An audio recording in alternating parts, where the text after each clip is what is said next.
politics of the majority.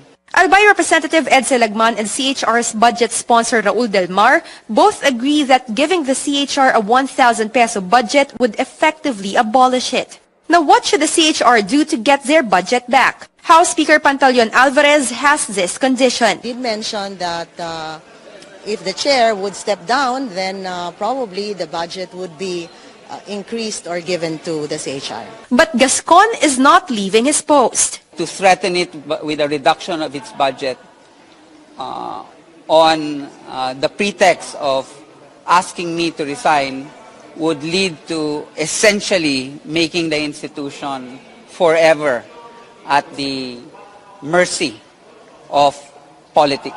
For Gascon, the battle is now in the Senate. Joyce Ila, CNN Philippines. Let's go straight to the source of the story. We speak to CHR Commissioner Roberto Cadiz. Commissioner, good morning to you, sir. Good morning, Pinky. Sir, what were your thoughts on what happened last night? Well, we're a little bit shocked. We're still trying to collect ourselves, but it was also, shall we say, expected because in the previous weeks or months leading to that, during the subcommittee hearings in the lower house subcommittee on budget, Speaker Pantaleon Alvarez had already threatened to give us a zero budget. So it was not a surprise what happened yesterday, but at the same time, hearing it and actually seeing it happen also has its negative effects on the commission. We had Speaker Pantaleon Alvarez here on the show a couple of days ago, Commissioner, and he did tell us that he wanted to give the Commission a 1,000 peso budget because you are not allegedly doing your mandate as the Commission on Human Rights. I'm going to play that particular portion of that interview, Commissioner, so you can hear exactly what Speaker Alvarez said. All right. Ay, hindi. Alam mo, Pinky, ganito yan eh. Gusto ko malinaw to. Hindi naman 1,000. Oh. Kasi, hindi nila ginagawa yung trabaho nila. Yung mandato nila under the Constitution, hindi nila ginagawa. Ano yon? Para protektahan yung karapatang pantao ng lahat ng tao. Hindi lang ng mga kriminal. Ngayon, gusto nila kriminal lang yung protektahan nila. Pag mayroong mga victims, na hindi, itong mga victims mismo ng human rights, ayaw nilang magsalita. Wala man lang silang programa para doon sa mga biktima. Pero kapag yung rights ng mga kriminal, ay maingay sila. Ngayon, kung gusto mong protektahan yung rights ng mga kriminal, kumuha ka ng budget doon sa mga kriminal. Ganun lang kasimple yun. O bakit ka kumukuha ng budget sa gobyerno, hindi mo ginagawa yung tungkulin? Commissioner Cadiz, I'd like you to react to that, sir, please. Thank you very much, Pinky. Well, it's obvious that with due respect to the Speaker, he does not understand the mandate of the Commission. The Commission on Human Rights was created separate and distinct from the Philippine National Police or the law enforcement agencies. The mandate of the Commission is to see to it that state obligations in regard to human rights are upheld and respected. It is not our mandate to go after common criminals. Our mandate is to see to it that the government, especially the executive department, respects and upholds human rights. When common crimes are committed, let's say rape, robbery, etc., by non-state agents, it is the duty of the Philippine National Police, the executive agencies under the Office of the President, to go after them, to investigate them, to put them behind, to file charges and put them behind the bar of justice. However, when state agents such as policemen or officers of the government commit these atrocities, then that's where the CHR comes in. See, hindi naiintindihan kasi ni Speaker, and even listening yesterday to the interpellations of House Representative Marcoleta, halatang halata, it was very obvious that they did not do or do not understand what the CHR's mandate is all about. It is very unfair because it is not our duty or obligation to to go after common criminals. We are a very small agency. In fact, the budget of the PNP just for the anti-drugs campaign is more than the whole budget of the CHR for the whole year. And now they're expecting us to go after all the criminals. Marcoleta wanted us to go after the Maute gang, the Abu Sayyaf, all these common criminals and terrorists. That's not our mandate. But having said that, it does not mean that we tolerate all these criminal atrocities being committed by ordinary civilians. We do condemn them. For example, we did issue a statement in regard to the Maute incident, condemning the terrorism that was happening there. We do issue statements, but then again, it is not our mandate to investigate these cases. It is the mandate of the government to go after them.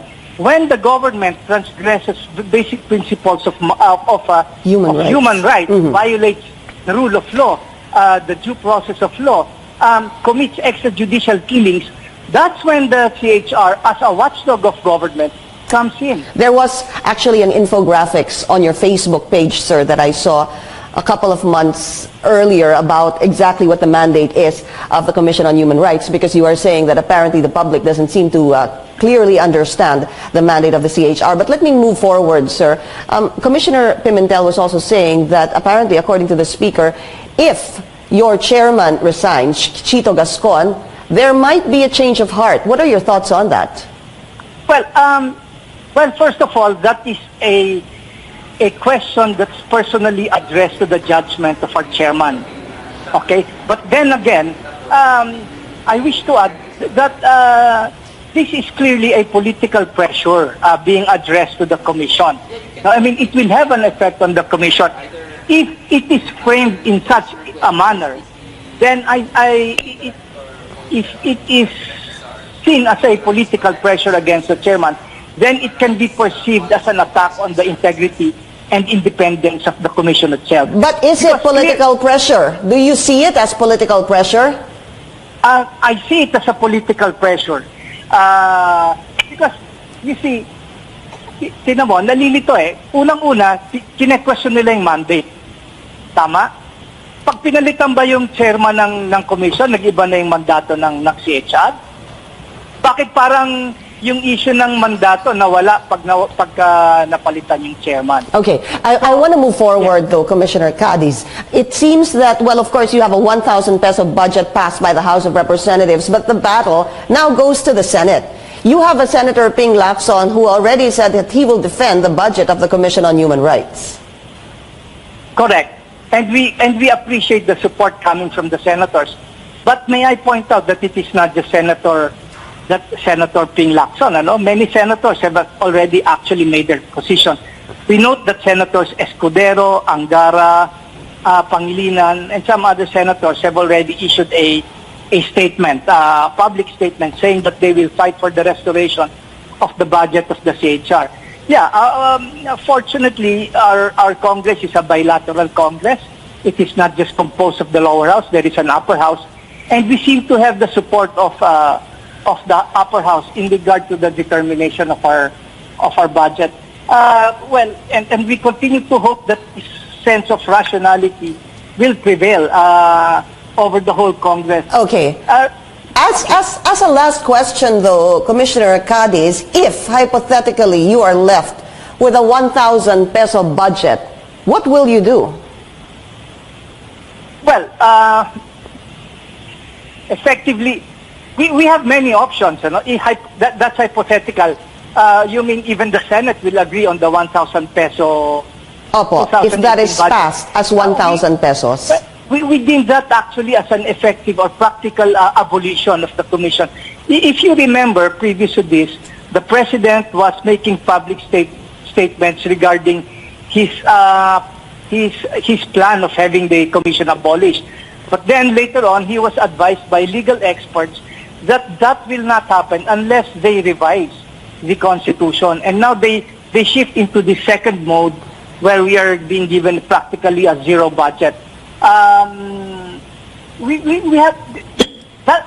Our position is that will be an unconstitutional move on the part of Congress. Okay. Because that is equivalent to abolishing The CHR. The commission, which is a constitutional body. Okay. And then we will have to go to the Supreme Court All to right. question that. Sir, how would you describe the move? What happened yesterday at the House of Representatives?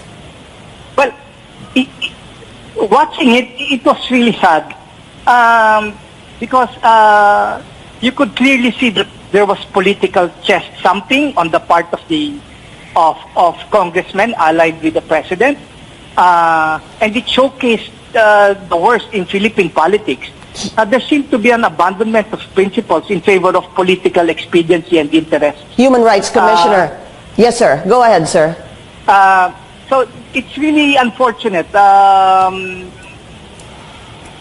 What transpired yesterday was more a political move rather than a rational or constitutional decision by Congress. Okay, Human Rights Commissioner Roberto Cadiz, sir, thank you so much for accepting our call. Thank you.